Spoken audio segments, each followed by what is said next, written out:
Je vous invite à trouver dans vos Bibles Matthieu chapitre 27.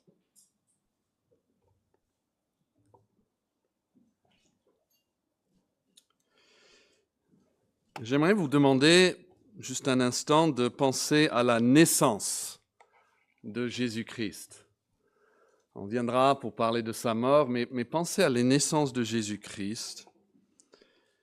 J'imagine que si on vous demandait, vous pourriez me donner une liste des signes miraculeux qui ont accompagné la naissance de Jésus-Christ. C'est quelque chose qui a vraiment marqué sa naissance.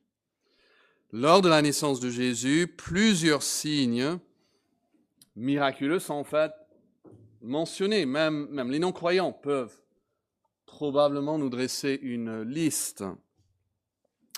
Il y a bien sûr la naissance virginale elle-même. Il y a l'étoile de Bethléem et plusieurs détails lors de la visite des mages. Il y a les annonciations de l'ange à Marie, à Joseph, à Zacharie. Il y a l'annonce aux bergers par un grand nombre d'anges ainsi que leurs chants qu'ils ont chantés. Il y a les prophéties telles que de Siméon, de la prophétesse Anne, de Zacharie lui-même, même du petit Jean-Baptiste dans le sein de sa mère. Il y a plein de signes comme cela qui ont marqué la naissance et qui ont démontré que ce n'était pas une naissance comme les autres. Et puis, quand on avance dans le temps, on pense au ministère de Jésus-Christ. Là aussi, il y a plein de signes miraculeux lors de son ministère. La Bible dit à plusieurs reprises, en Matthieu d'ailleurs, que Jésus allait dans un village et il guérissait tous les malades, sans exception. Vraiment, tout le monde dans le village était guéri par Jésus-Christ. Mais qu'en est-il de la mort de Jésus-Christ? Est-ce que vous pouvez faire une liste des signes miraculeux qui ont accompagné la mort de Jésus-Christ? Souvent, quand on pense à sa mort, nous ne pensons pas à ces signes. Mais comme le réformateur Jean Calvin, il a dit, bien que dans la mort du Christ, la faiblesse de la chair ait caché pendant une courte période la gloire de la divinité, et bien que le Fils de Dieu lui-même ait été défiguré par la honte et le mépris, et comme le dit Paul, a été vidé, Philippiens 2,7, cependant, le Père céleste ne cessa de le distinguer par quelques marques. Et pendant sa plus basse humiliation, prépara quelques indications de sa gloire future afin de fortifier l'esprit des pieux contre l'offense de la croix. Je trouve que c'est très bien dit.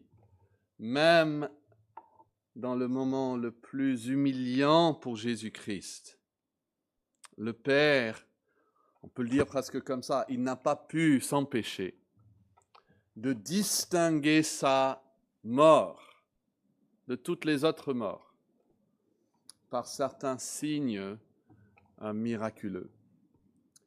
Et après avoir, lors de nos célébrations de la table Seigneur, nous avons regardé les 7 paroles de Jésus sur la croix. J'aimerais qu'on regarde maintenant les signes miraculeux qui ont accompagné la mort de Jésus-Christ. Et j'aimerais que vous-même, vous tentez de les noter. Ok, on va lire en Matthieu 27, à partir du verset 45 jusqu'au verset 54. Et tentez juste au moins dans votre cerveau de noter les signes miraculeux qui ont accompagné la mort de Jésus-Christ. Matthieu 27, verset 45, écoutons la parole de Dieu. Depuis la 6e heure jusqu'à la 9e, il y eut des ténèbres sur toute la terre. Et vers la 9e heure, Jésus s'écria d'une voix forte, « Élie, Élie, lama sabachthani » c'est-à-dire, « Mon Dieu, pourquoi m'as-tu abandonné ?» Quelques-uns de ceux qui étaient là l'ayant entendu dire, « Il appelle Élie. » Et aussitôt l'un d'eux courut prendre une éponge qu'il remplit de vinaigre et l'ayant fixée à un roseau, il lui donna à boire. Mais les autres disaient, « Laisse, voyons si Élie viendra le sauver. » Jésus poussa de nouveau un grand cri et rendit l'esprit. Et voici, le voile du temple se déchira en deux depuis le haut jusqu'en bas. La terre trembla, les rochers se fendirent, les sépulcres s'ouvrirent, et plusieurs corps des saints qui étaient morts ressuscitèrent. Étant sortis des sépulcres après la résurrection de Jésus, ils entrèrent dans la ville sainte et apparut à un grand nombre de personnes. Le centenier et ceux qui étaient avec lui pour garder Jésus, ayant vu le tremblement de terre et ceux qui venaient d'arriver, furent saisis d'une grande frayeur et dirent, « Assurément, cet homme était Fils de Dieu. » Voici donc la parole de Dieu. Donc nous avons, j'espère, en tête les 7 paroles de Jésus, mais notons les évidences d'une mort, on va dire une mort réussie. On a, vous avez noté peut-être, on a les ténèbres, on a le voile du temple qui se déchire du haut jusqu'en bas, on a le tremblement de terre, on a l'ouverture des tombes, on a la résurrection de quelques-uns, mais je crois que ça arrive lors de la résurrection de Jésus, comme sa résurrection est mentionnée même dans le texte ici. Et puis nous avons la confession du centurion. Et dans le récit de Matthieu, on voit que le centurion, à la fin du récit de Matthieu, il fait écho aux mages au début. Tout au début, il y a les mages qui viennent, ils voient les signes, ils voient l'étoile, ils croient en Jésus-Christ. À la fin donc de Matthieu, il y a un autre païen, c'est un Romain centurion, il voit les signes venus du ciel, lui aussi il croit en Jésus-Christ. Il dit vraiment cet homme était le Fils de Dieu. Ce sont des preuves d'une expiation accomplie. Et aujourd'hui, nous allons nous attarder seulement sur la première. Et nous voulons reconnaître que Jésus n'est pas mort en tant que victime vaincue, mais en tant que vainqueur conquérant. Notez d'abord, en parlant de l'obscurité divine ici, l'obscurité envoyée de Dieu, son origine divine. Ce qui se passe est un signe de Dieu. Il ne s'agit pas d'une éclipse solaire, comme le prétendent certains. Parce que vous savez, dans les religions païennes, en fait, quand ils ont vu ces éclipses solaires, ils se sont dit « Ah, c'est Dieu qui parle » ou « C'est la fin du monde ». Et donc, il y a des gens qui pensent « Bon, peut-être, c'est ce qu'ils ont vu ». Mais on le sait que ce n'est pas ça, parce que la période de ténèbres se situe entre midi et 3 heures. Alors, j'ai assisté une fois à une éclipse solaire totale, et cela a duré, je crois, 2 minutes et quelques secondes. La plupart des éclipses durent entre 2 et 3 minutes. Donc on ne peut pas l'expliquer tout simplement comme un phénomène naturel. Il ne s'agit pas non plus d'une éclipse solaire, car elle se produit lors de la pleine lune. On est où dans le calendrier juif maintenant? On est lorsqu'il célèbre la plus grande des fêtes qu'on appelle la Pâque juive. Et la Pâque juive est célébrée au mois lunaire de Nissan, dans le calendrier hébraïque, et au milieu de ce mois, c'est-à-dire à peu près le 15e jour du mois de Nissan. Et le calendrier hébraïque est un calendrier, ce qu'on appelle un calendrier lunisolaire. Donc les mois sont basés sur les lunes, mais les années sont gardées pour être calées sur le soleil, pour que les saisons ne changent pas, pour que les fêtes tombent toujours lors de la même saison, le printemps, etc.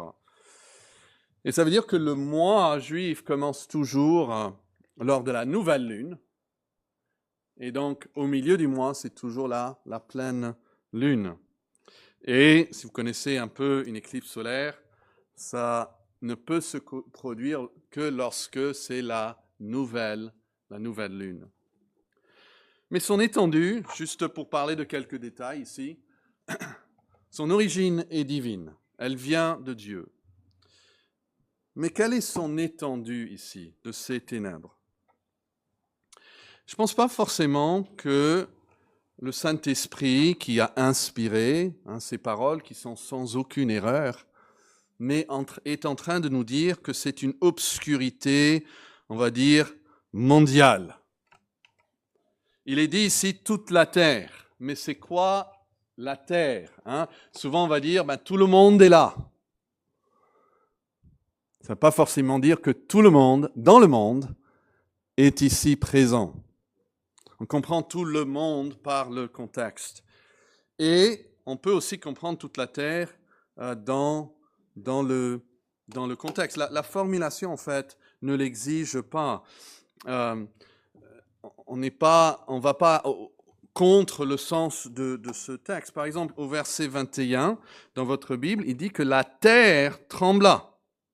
Donc on n'est pas obligé de penser que toute la terre, c'est un tremblement mondial de terre.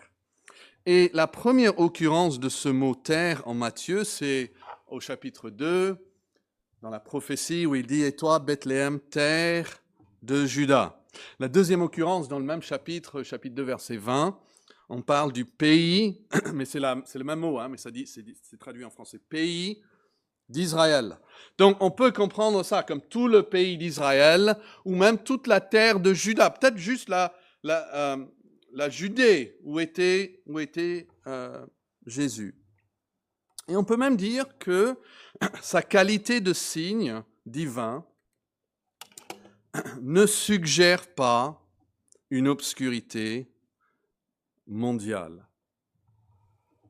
Quelqu'un a fait la remarque que si l'éclipse avait été universelle dans le monde entier, elle aurait été considérée comme naturelle et aurait plus facilement échappé aux hommes. Mais quand le soleil brillait ailleurs, c'était un miracle plus frappant que la Judée soit couverte de ténèbres. Je pense même que dans le sens, on va le voir ici dans un moment, de Dieu, il y a un contraste qui est fait avec la lumière qui brille et les ténèbres qui sont là sur Jésus. Et pour cela, j'aimerais vous inviter à trouver dans vos Bibles Exode chapitre 10.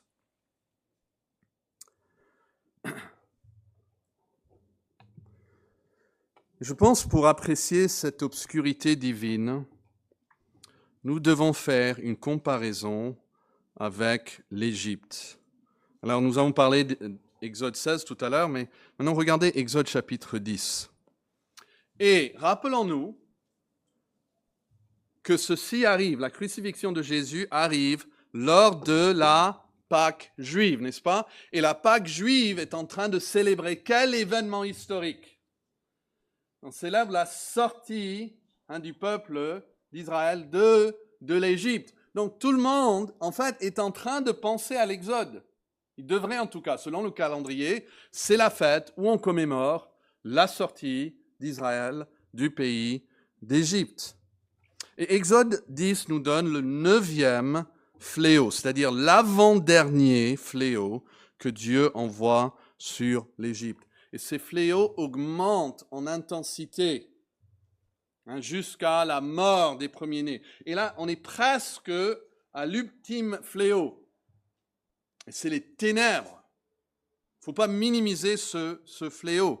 Exode 10, regardez verset 21. L'Éternel dit à Moïse, étends ta main vers le ciel et qu'il y ait des ténèbres sur le pays d'Égypte et que l'on puisse les toucher.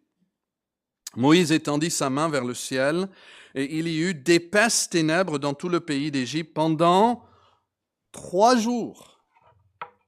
Pour Jésus, ce sera 3 heures. On ne se voyait pas les uns les autres et personne ne se leva de sa place pendant 3 jours. Il semble que les ténèbres étaient si obscures, et c'est quelque chose de surnaturel, on ne peut pas le comprendre autrement, que même lorsqu'on mettait une lumière, une lampe, la lampe ne brillait pas à travers les ténèbres. Nous, quand on sort la nuit, on prend la lampe de poche, on met les phares dans la voiture, et on s'attend à ce que la lumière chasse un peu les ténèbres devant nous.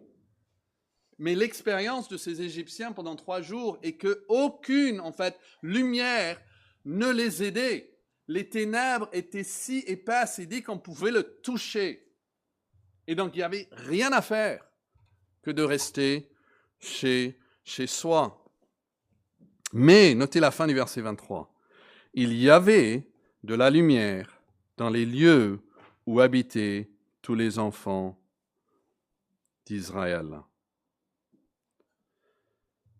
Il y a ce contraste.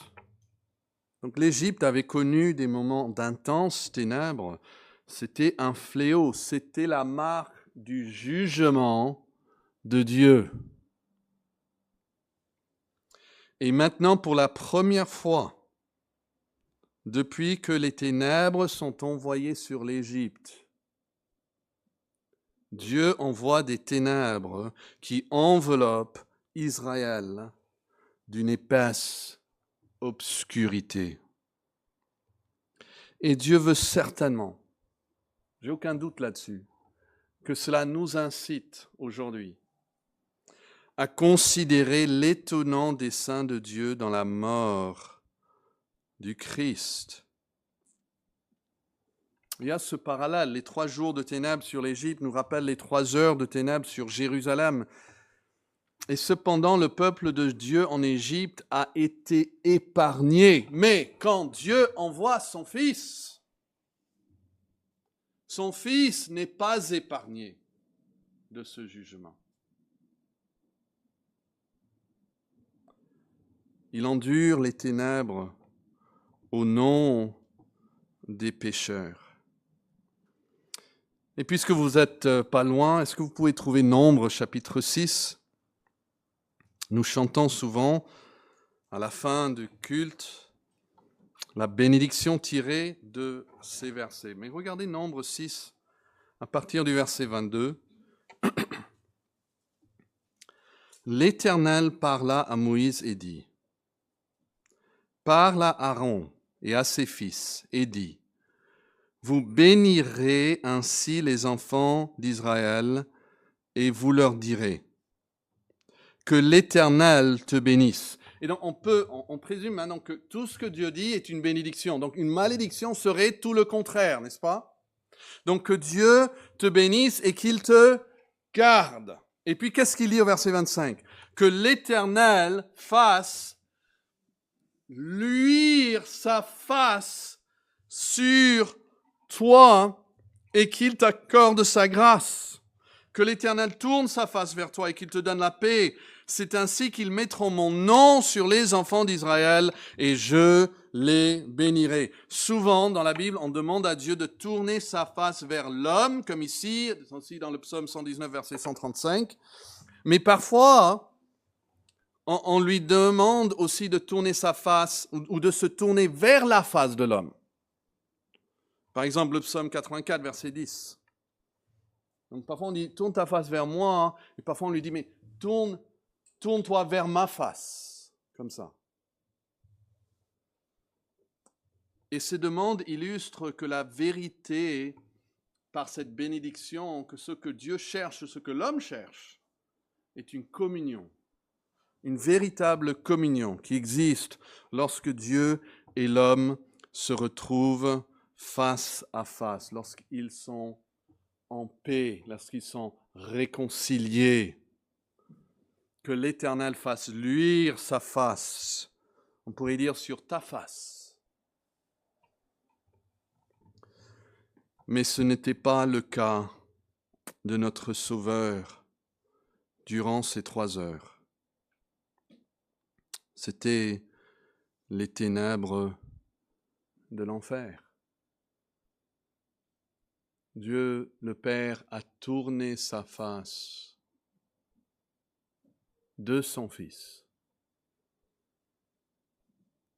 Et les ténèbres, dans un sens, cachent la souffrance de Christ, mais elles sont aussi le résultat et le signe du jugement divin qui tombe sur lui. La Bible dit que Christ a porté nos péchés sur la croix, qu'il a été brisé pour nos iniquités, frappé aussi à cause de notre péché. La Bible dit même que Jésus-Christ a été fait péché pour nous. Alors ça ne veut pas dire qu'il était pécheur, il n'a pas commis de péché, mais il a été fait péché. Il a été fait péché pour qu'il puisse être puni dans cette qualité qu'il avait, et cela à notre place. Dans l'obscurité de Christ était miraculeuse et un signe de jugement de Dieu sur lui à notre place. Mais je crois qu'aussi on peut voir en contraste avec l'étoile de Bethléem. Là, je ne vais pas vous demander de lire en Matthieu 2 parce que je présume que vous connaissez l'histoire des mages qui viennent, qui suivent l'étoile. Ils arrivent, vous connaissez ça, même les enfants, ils suivent l'étoile jusqu'à Jérusalem. Et puis à Jérusalem, ils demandent des infos, par où est celui qui est né roi des Juifs. Et puis après, ils retrouvent l'étoile qui les amène jusqu'à la maison à Bethléem où se trouve Jésus-Christ. L'étoile de Bethléem et les ténèbres lors de la mort de Jésus-Christ sont un contraste, n'est-ce pas? Ce n'est pas une comparaison ici, c'est 2 choses différentes. C'est 2 événements célestes, 2 événements divins, 2 événements envoyés par Dieu. Mais lors du premier, c'est une étoile qui brille, et lors du deuxième, ce sont des ténèbres qui cachent et qui couvrent. L'histoire de l'étoile venue du ciel qui guidait les mages, ça nous est raconté dans le 2e chapitre de Matthieu. Et ici, le récit des ténèbres venues du ciel nous est donné l'avant-dernier du chapitre 2 de Matthieu. Donc encore au début et à la fin. Et pensez un moment à l'étoile de Bethléem. Elle représente la lumière, bien sûr, la révélation divine, l'espoir. Elle annonce la naissance de Jésus qui est lui-même la lumière du monde, comme dit Jean 8. Les mages y suivent cette étoile jusqu'à Bethléem. Ça symbolise vraiment la révélation divine venue sur le Sauveur, qui guide les gens vers le Sauveur. Mais contrastez ça maintenant aux ténèbres célestes qui arrivent au moment même de la crucifixion. Pile poil, au moment où Jésus est mis en croix. Elles symbolisent le jugement, la souffrance et la mort. Et les ténèbres couvrent la terre pendant 3 heures. Ça indique vraiment la gravité du moment où Jésus prend sur lui les péchés du monde et subit la séparation avec Dieu. C'est pour souligner, c'est Dieu qui souligne l'importance, la gravité de ce qui arrive. Ce n'est pas une mort comme les autres. C'est un événement cosmique qui arrive. Et les ténèbres en témoignent. Tout comme il a envoyé une étoile, c'est aussi un miracle qu'il envoie maintenant des ténèbres. Nous ne devons pas l'ignorer. Et donc nous avons la naissance de Jésus marquée par une étoile brillante qui signifie cette nouvel espoir, une nouvelle ère. Un moment de joie et de célébration pour l'humanité. Les anges ont chanté, hein? Gloire à Dieu dans les lieux célestes et paix sur la terre parmi les hommes qu'il agrée. Et ici, la mort de Jésus est marquée par Dieu lui-même, par des ténèbres, signalant la douleur et le sacrifice. Cela nous aide un peu à comprendre la douleur de Jésus-Christ. C'est un moment de tristesse et devrait nous pousser à une réflexion profonde sur le prix du salut. Et ces deux événements parlent de l'identité aussi de Jésus. Étoile de Bethléem, ça révèle Jésus comme le Messie attendu, le roi des Juifs, reconnu par des mages païens. Et les ténèbres lors de la crucifixion parlent aussi de l'identité de Jésus. Ils soulignent l'importance de son sacrifice et son identité en tant que fils de Dieu. Rappelez, lors de son baptême, lors de sa transfiguration, il y eut une voix céleste. Au moment de son baptême, on voyait les cieux, la Bible dit les cieux s'ouvrir et le Saint-Esprit descendre visuellement comme une colombe. Et une voix qui disait « Ceci est mon Fils bien-aimé, en qui j'ai mis toute mon affection. » Et là, sur la croix, il y a des ténèbres, envoyées par Dieu lui-même. Quelle souffrance! Et cela, pour nous. Ces deux événements soulignent l'intervention directe de Dieu dans l'histoire humaine. Jésus, la lumière du monde, a dû subir les ténèbres pour me sauver. Et la Bible aussi indique que le monde, pas d'une manière physique mais spirituelle, vit dans les ténèbres. La Bible dit en Éphésiens 4, par exemple, que leur intelligence est obscurcie. Ils marchent dans les ténèbres. Nous voyons ça tout autour de nous. C'est les ténèbres de ce monde sans Dieu. Et nous avons un chant qui dit « C'est toi, Jésus, qui m'as cherché dans les ténèbres du péché. Quand j'étais dans l'abîme, tu vis mes chaînes, mon malheur. Tu devins mon libérateur par un amour sublime. » Jésus est venu nous chercher dans les ténèbres. Prions. Ô Dieu, merci pour ta parole sainte. Merci pour Jésus-Christ, ton Fils, que tu as envoyé sur terre. Lui, la lumière du monde, qui a subi des ténèbres divines à notre place. Nous ne pourrions jamais payer ce que Christ a payé pour nous. Mais comme nous avons chanté il y a quelque temps là, prends nos cœurs, prends nos âmes, prends nos vies, qu'elles soient entièrement à toi. Et nous prions pour chaque personne ici, qu'elle puisse vraiment comprendre l'efficacité de la mort de Jésus-Christ sur la croix et trouver refuge dans sa mort pour que nous puissions sincèrement célébrer maintenant la mort de Jésus-Christ. C'est en son nom que nous prions. Amen. Bien sûr, même si on n'a pas parlé de la résurrection, pour le chrétien, la résurrection est toujours quand même dans les pensées. On ne peut pas penser à la mort de Christ et l'apprécier vraiment sans être conscient de la résurrection. Que Jésus n'est pas resté dans les ténèbres, que Jésus n'est pas resté sur la croix ni même dans la tombe, que Jésus n'est pas resté sous l'emprise de la mort ni du châtiment de Dieu, mais il a tout payé. Quand les gens seront châtiés pour le péché, ceux qui meurent dans leur péché, ils seront châtiés, la Bible dit, d'un châtiment éternel. Pourquoi? Parce qu'ils n'arriveront jamais à pouvoir dire, même dans l'éternité, j'ai tout payé.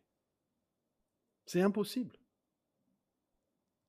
Mais Christ, dans sa qualité de Dieu fait homme, 100% Dieu, 100% homme, peut souffrir parce qu'il est humain. Et il peut tout payer parce qu'il est divin. Et il peut arriver à la fin de ce moment des ténèbres et crier d'une voix forte, tout est accompli. Et donc quand nous célébrons la mort de Jésus, nous célébrons une victoire accomplie par sa mort. Dieu le Père a reçu sa mort. Et la Bible dit, il a témoigné à tous en fait, en le ressuscitant des morts, qu'il a plu à l'Éternel. Même dans la mort de Jésus, même dans la colère que Dieu le Père a dû verser sur lui, Jésus faisait quelque chose qui a plu à Dieu le Père. C'est difficile pour nous de le cerner, mais c'est une réalité. Et à Dieu donc soit la gloire et à nous le salut qu'il nous offre en Jésus-Christ. Nous allons maintenant prendre la table du Seigneur. Le récit inspiré que la Bible nous donne, que Dieu nous donne, est en 1 Corinthiens chapitre 11. En fait, on trouve la dernière scène dans tous les évangiles, mais c'est vraiment en 1 Corinthiens 11 qui a été écrit en fait avant les 4 évangiles, que nous apprenons que c'est quelque chose, une cérémonie, une célébration que Christ voulait répéter. Et parfois, elle choque par sa simplicité. C'est vraiment simple. C'est un repas. Et c'est même pas pour remplir le ventre. Il dit, si vous avez faim, mangez chez vous. Hein? Ce repas n'est pas dédié à remplir le ventre. C'est un repas de commémoration. C'est un événement sacré, comme lors d'un mariage, parfois il y a des traditions qui ont plus de valeur symbolique que physique. Mais un repas, c'était un endroit de communion, un endroit de réconciliation. Et c'est donc lors un repas que nous commémorons une alliance faite entre Jésus-Christ et les hommes. Et la Bible dit que cette alliance, c'est-à-dire c'est une promesse qui est éternelle, qui est inconditionnelle, une relation basée sur des promesses, elle est scellée, dans le sang. Quand on se marie, il y a une alliance qui est faite. Et cette alliance est scellée par des promesses. Je promets, d'être fidèle envers toi. Imagine un mari que lors de la célébration des alliances, il dit, ma femme, je t'aime tellement, et sur le coup, il meurt pour elle. En fait, c'est ce que Christ a fait lorsque nous étions encore des pécheurs et ennemis. Il est mort pour nous. Il a tout donné, il a donné sa vie pour nous. Qu'est-ce qu'il peut faire de plus pour prouver son amour envers nous? Et Dieu nous invite à cette alliance. Et on vous invite donc à participer, si vous connaissez le Seigneur, si vous pouvez dire publiquement, ouvertement que vous êtes à lui. Mais la Bible dit de le prendre, mais de le prendre en se lavant les mains, si on peut dire ça comme ça, en se jugeant soi-même, en se repentant de ses péchés, pour ne pas faire de ce repas une moquerie. On a vu dans ce monde, même tout récemment, le monde faire une moquerie du repas du Seigneur. Nous, on peut faire pareil. si on fait d'une manière indigne. On ne sera jamais digne de ce repas. Il ne faut jamais le voir comme ça. On ne sera jamais digne, mais on peut le faire d'une manière digne. Et on le fait d'une manière digne quand on vient en tant que pécheur et on confesse